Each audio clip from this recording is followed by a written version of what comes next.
Hi hello friends, welcome back to Shreshta Ayan's vlogs. ఈరోజు వీడియోలో summer special కూల్గా బనానా మిల్క్ షేక్ని ఎలా తయారు చేయాలో చూసేద్దాం.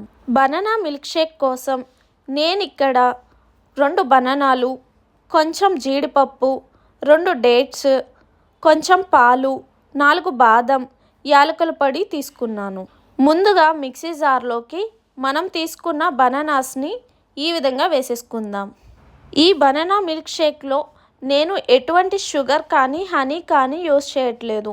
స్వీట్నెస్ కోసం ఇక్కడ నేను 2 డేట్స్ని తీసుకుంటున్నాను. అవే స్వీట్నెస్ సరిపోతుంది. బనానాస్ వేసేసుకున్నాక 2 లేదా 3 ఐస్ క్యూబ్స్ వేసుకుని జీడిపప్పు, డేట్స్, పాలు, యాలకుల పొడి వేసేసుకుందాం. ఈ సమ్మర్లో అందరూ చల్లగా ఏదో ఒకటి తాగాలి అనుకుంటారు కదా. ఈ రెసిపీని మీరు హెల్తీగా తాగడానికి బాగుంటుంది.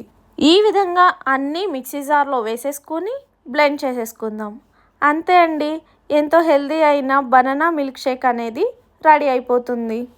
ఈ బనానా మిల్క్ షేక్ అనేది పిల్లలు కూడా ఎంతో ఇష్టంగా తాగుతారు. మరి మీరు కూడా మీ ఇంట్లో ఈ బనానా మిల్క్ షేక్ని ట్రై చేసేయండి.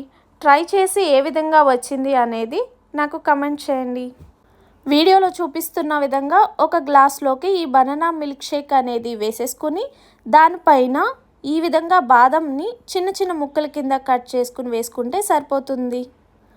అంతే అండి. ఈ వీడియో కనుక మీకు నచ్చినట్లయితే please like, share, comment and subscribe. Thank you for watching. Bye friends.